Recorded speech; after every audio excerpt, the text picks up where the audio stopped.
Bonjour et bienvenue.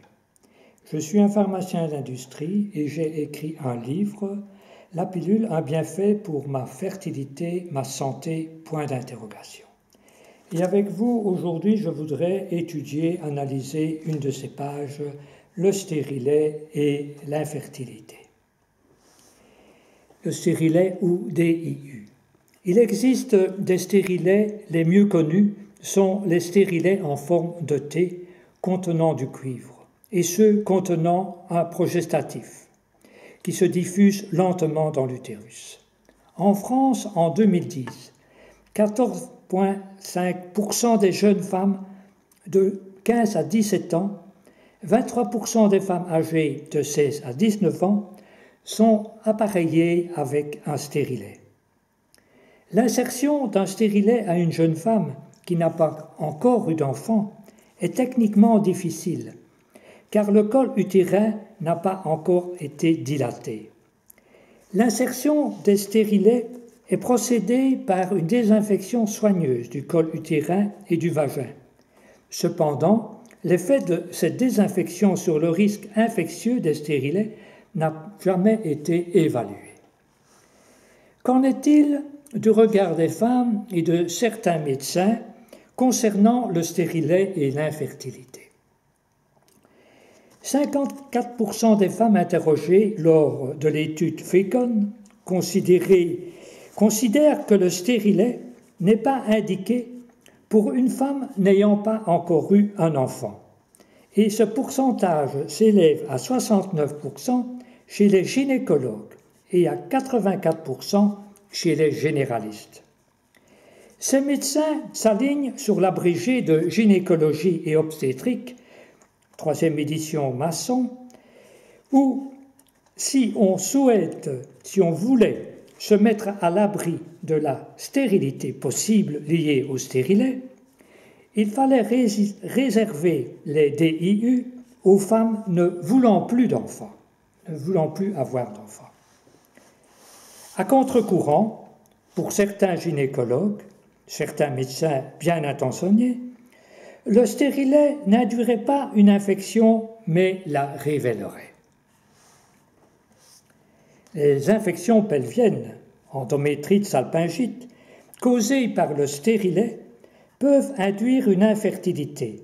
C'est à cause de ces infections que les médecins sont réticents à placer un stérilet à une jeune femme qui n'a pas encore eu son premier enfant.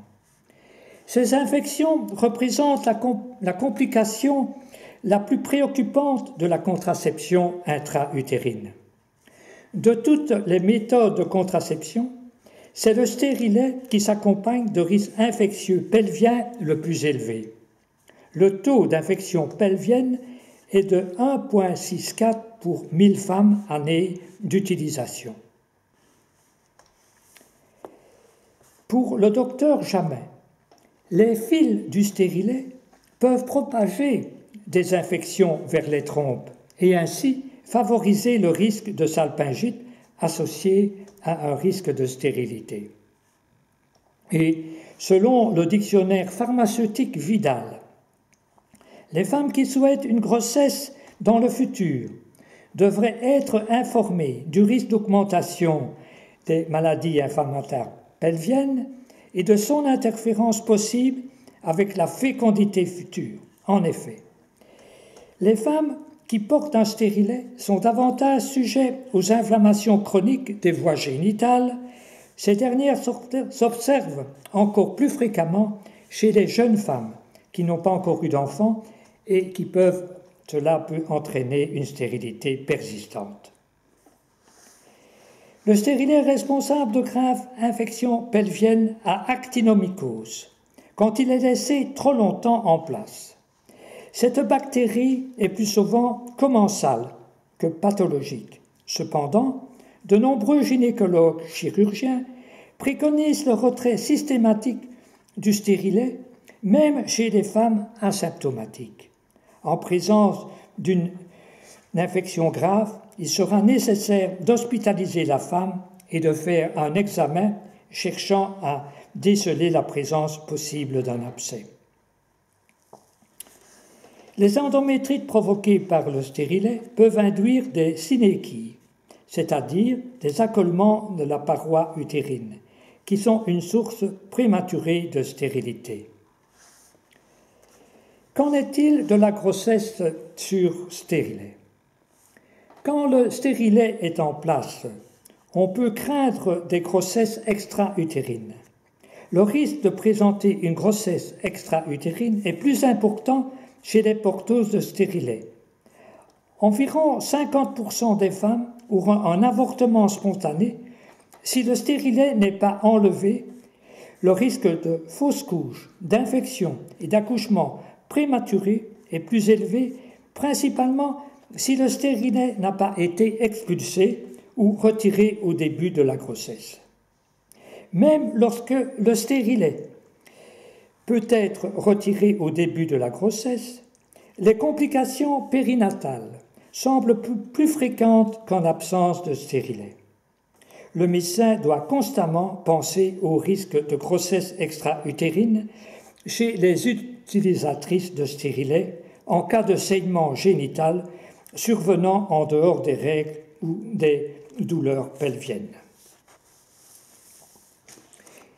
Quels sont maintenant les délais de conception chez les utilisatrices de stérilet?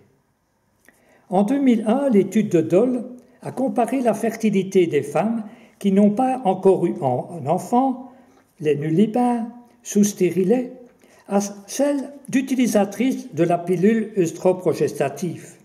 Après l'utilisation supérieure à 3 ans et demi, il observe des taux d'infertilité persistantes.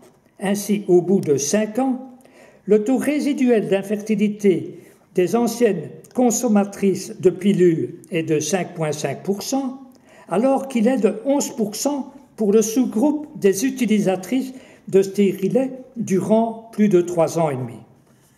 Son étude révèle une association entre une diminution de la fertilité et l'augmentation significative de la durée du port de stérilet.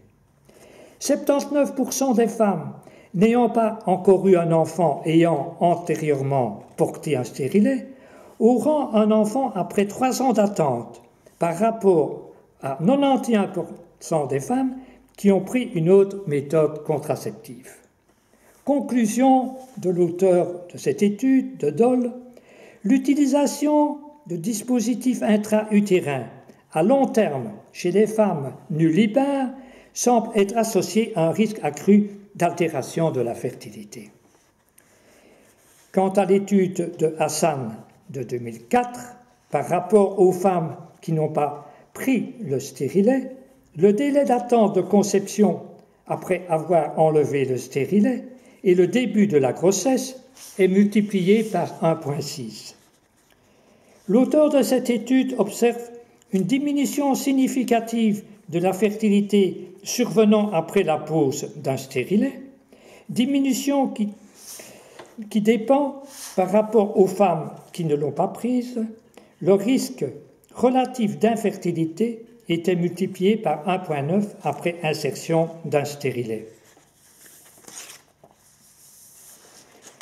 Le stérilet avec un progestatif type Mirena, avec ce stérilet, les effets indésirables du progestatif seront à ajouter à celui du stérilet. C'est-à-dire diminution de l'immunité cellulaire, augmentation de risque d'accident thromboembolique, de kyste ovarien, d'hémorragie, d'anémie, de règles douloureuses, d'absence de règles, etc., etc. Laissons le dernier mot à l'industrie pharmaceutique Bayer. Malgré les risques de stérilité inhérents au stérilet, selon l'industrie pharmaceutique Bayer, il faudrait relativiser les mythes, les idées préconçues au sujet de la contraception intra-utérine. Mirena, ce stérilet avec lévonorgestrel, serait une option valide aussi chez les femmes qui n'ont pas encore eu d'enfants. Merci l'industrie. Et vous, chères auditrices, qu'en pensez-vous?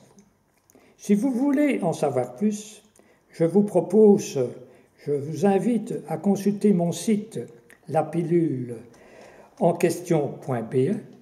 J'attends avec impatience vos réactions et je vous remercie cordialement pour votre attention.